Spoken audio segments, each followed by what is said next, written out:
What if we have that kind of attitude? The car's repossessed. Nobody believes in you. You've lost again and again and again. The lights are cut off, but you're still looking at your dream, reviewing it every day, and say to yourself, it's not over until I win.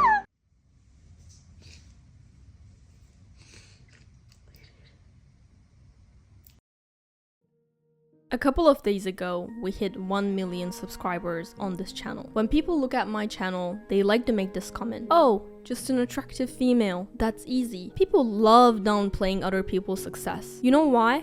Because your success acts like a mirror to themselves. They don't want to admit that success demands hard work, resilience, and yes, even some unfair advantages. They only want to believe that it's luck, because then you're going to be the living proof of their failure and their laziness. But there's something that's been hidden from view, something that many of you don't know about me. People made fun of me countless times, telling me that I would never succeed as a YouTuber and mocking my YouTube growth. They talked behind my back, saying things like, who does she think she is? And who would watch her? Nobody believed in me, but I told them I might not have the results I want today, but I will become a big YouTuber. And when I do, all you will be able to do is watch me from your screen. Someone's opinion does not have to become your reality, and we're here today. But it was a journey, not just a destination. This journey, which took me from being the joke of the crowd to hitting the 1 million subscriber mark, is something I never shared. Today, I want to change that. I know that no matter how much explain, there will be always people who get it twisted, finding other excuses for themselves not to succeed. I want you to know the story behind the channel, because if it inspires even one person among you, it's worth sharing, and this is my story. I come from a wealthy family, or should I say, we used to be wealthy. If you don't know my background, my dad is Turkish and my mom is Japanese. My dad comes from a very traditional family. He used to have family business with his siblings, and even though the business was doing well, we never had the chance to really experience wealth. My Turkish grandpa had the mindset of, you shouldn't spend your money and you shouldn't spend time only with your nuclear family. You should always have your relatives with you. So even though we had wealth, we never had the chance to really spend time together as a family. My mom used to save her money to take my brother and me to different countries every summer in Asia so that we could see other cultures and experience them. Growing up, I didn't see my dad that much because he was constantly working for us, even on weekends. Additionally, for a couple of months each year, he was in China working with his business partners. My dad used to listen to my grandfather a lot. In traditional families, there is nothing like listening to your child's feelings and opinions. The people in power, in most cases determined by gender and age, will decide what's correct and what's wrong for that family. One of my aunts was forced into marriage at a young age, even though she wanted to pursue her studies. But my grandpa wanted her to marry because in his mindset,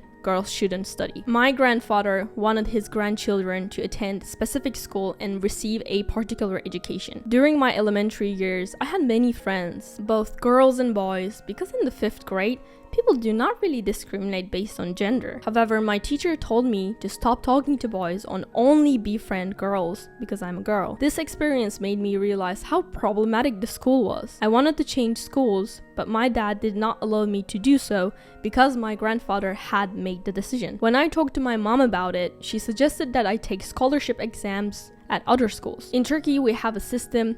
If you take an exam of private schools, you can get a scholarship and you can basically have education for free, or they cover a part of your education based on your performance at the exam. If I could get a scholarship, my mom said we could convince my dad. My mom also told me that if I didn't want to end up like my aunt and wanted my own freedom, I had to work. She said that education and a career would be key to saving me. With education and a career, if someone does wrong to you, you will have the power to walk away. That's why it's so important to educate girls. Often, women are put in a vulnerable position when they're dependent on someone else. But if you have an education and a career, you will create your own path. And by education, I'm not only talking about formal education. My mom used to work as well, but after giving my birth to my brother and me, she spent almost all of her time raising us. After hearing this from my mom, I had a moment of realization. As a kid, I always wondered why women in bad situations never walked away. It wasn't that they didn't want to walk away, but they were in a situation where they couldn't. From that day on, I studied hard and eventually got scholarships to the schools I wanted to attend. I was able to surrounded by the people I wanted to be with. Since 5th grade, my dad and my mom believed in my decisions about education. I decided on my high school and career path all by myself. I had a vision and they believed in it. It was one of my first life lessons. If someone doesn't believe in you and you want to make them believe in you, you need to show undeniable results, my friends. Worlds can be changed, but the results of actions will always stay. After I got into my dream high school, which is one of the best high schools actually in Turkey, I thought things were finally starting to be perfect in my life. But during my high school years, one of my dad's business partners, so his brother, ruined family business and we ended up in huge debt. And our history with financial struggles started from that day. When my dad went to my Turkish grandparents' house, my uncle blamed my dad for stealing and ruining business, even though he was the one who did it. And since my dad is one of the youngest brothers and my uncle was the oldest, of course, my traditional grandfather chose to believe the older guy. We didn't know what to do with our lives. We were in a huge debt and we didn't have a solution. During our hardest time, my Turkish side ignored us. They acted like we didn't exist. I'm not saying that all Turkish people are awful, this and that, but I'm just sharing my real experiences. Families in Turkey are very complex. They can have a strong bond, yet they can ruin each other's lives, which I never understood. Or maybe it's just my Turkish side that is fucked up. I don't really consider them as my family, to be honest. My mom called my Japanese grandparents in the middle of the night asking for help. My Japanese grandparents didn't even hesitate to help, and they helped us financially until recently actually. They helped us so much and they saved my life. That's one of the reasons why I visit them so often in Japan. My mom started working 7 days a week, non-stop, and my dad moved to another city to open a restaurant with the financial help of my Japanese grandparents. The restaurant was actually doing well in the beginning, but a couple of months later, one of our employees forgot to turn off the fryer and the restaurant caught on fire. It took a lot of time to repair, and during that time, we lost the majority of our customers. I wasn't able to see my dad that much. I was seeing my mom getting more and more tired every day. She couldn't take a break because she needed to feed the family and never had time for herself. With all the money she made, she paid for my brothers and my education, allowing us to have a good childhood at the expense of her own health. In life, I respect my mom the most. She taught me what a strong woman is. But no matter how strong you are, at the end of the day, you're a human, and humans need rest. Seeing her getting more and more tired and sick every day hurt. I didn't have a great experience in high school, and I eventually became very depressed. I didn't want to leave my bed, go to school, or do anything. I hated life so much. The only thing I enjoyed during high school was watching YouTube videos in English. At first, I couldn't understand what they were saying since I didn't speak much English, but I was determined to understand. And I started watching YouTube videos 5-6 hours per day. I know all these are very privileged experiences, and I'm very sorry if I'm triggering you, but I just want to share my story, and if it can help someone, I would be very glad. Now looking back, all these are very privileged experiences, but let me finish my story.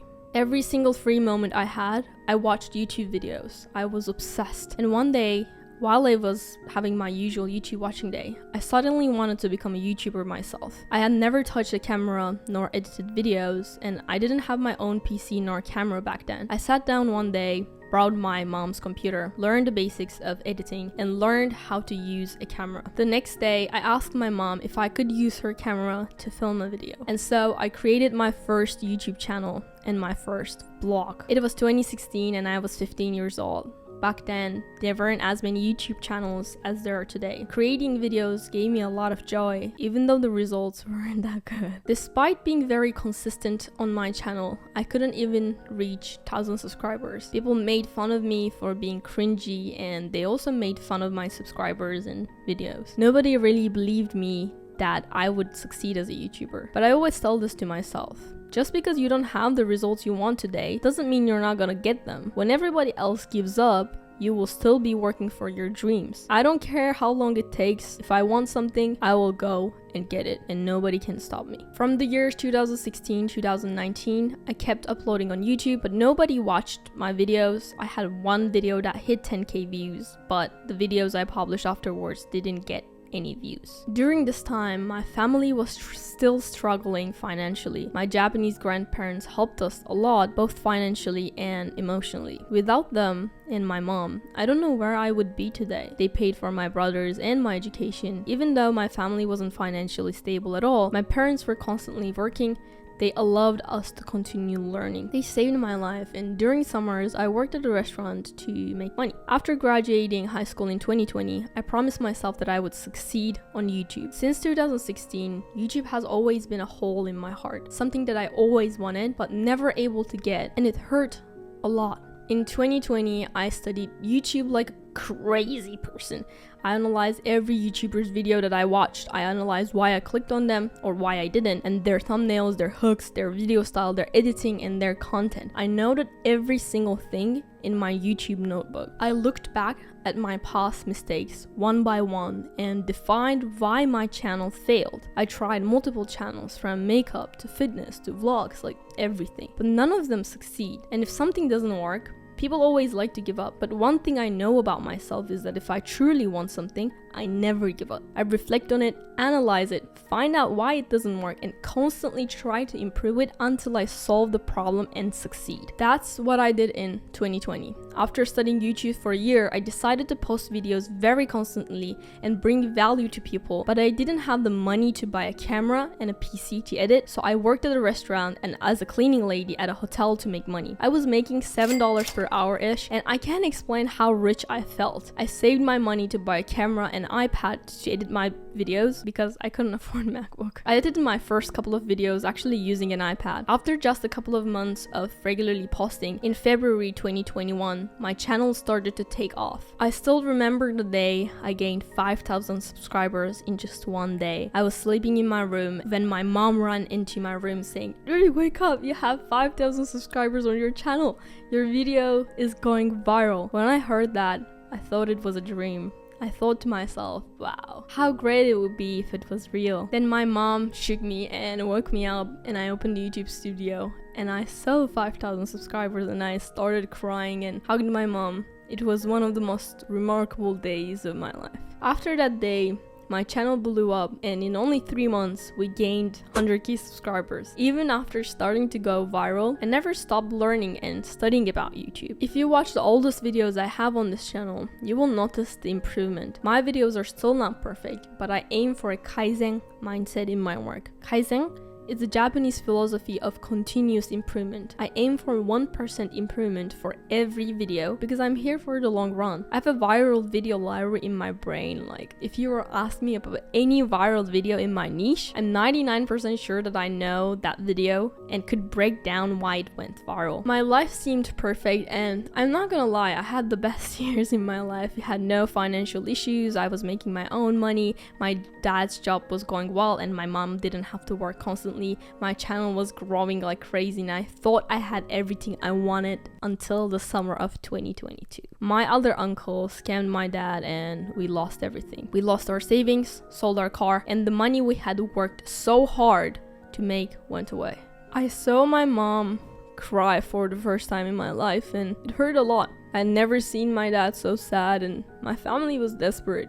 You might think, why does your father keep believing in his brothers? What's wrong with him? Who wouldn't believe their siblings? Who would think their siblings, the person they grew up with, the person they deeply trusted, would betray them? Because of my past experiences, I almost can't trust anyone, but that's another story. After losing almost everything, I really thought there was no way out for us. But after seeing my family so sad, I decided to protect and provide for them. I gathered my family and told them I would support them financially in exchange for their emotional support. While my channel was doing well and we had no financial issues, I didn't have this drive and mindset. I was getting comfortable, but I promised myself that I would never allow someone to make my mom cry or put my family in a desperate situation ever again. Money is freedom.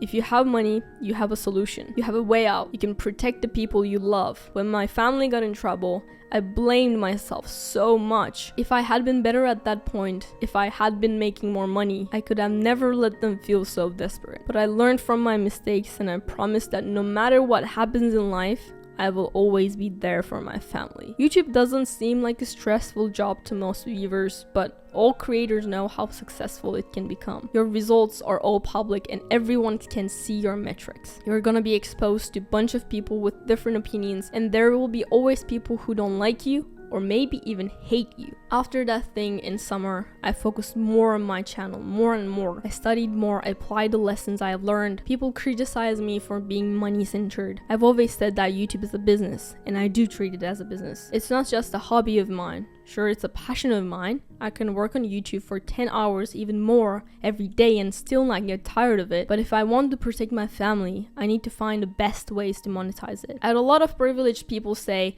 don't chase the money, it will eventually come. However, when you're in a position where you need money and don't have other options, you go for money. Money is not evil. To make money, you either scam people or provide value to them. From countless DMs, emails, and messages that I receive saying that I changed people's life through my videos, I know that I bring value to people. I like YouTube because I can share what I learned from books, my experiences, articles, and research, and I can make money doing what I love, and it benefits people. I'm not scamming people and ruining people's life. I bring value to people. So eventually my views started to expand. If you would actually look a year ago, my videos used to only get 50k, 80k. Sometimes some videos would get more views, but now almost every single video is performing well. Of course, there are some videos that are underperforming sometimes, but you know. So as my views started to expand, I was able to make more money, take my family on a vacation, and create memories together that we never could do when I was a child. However, we still have many financial issues actually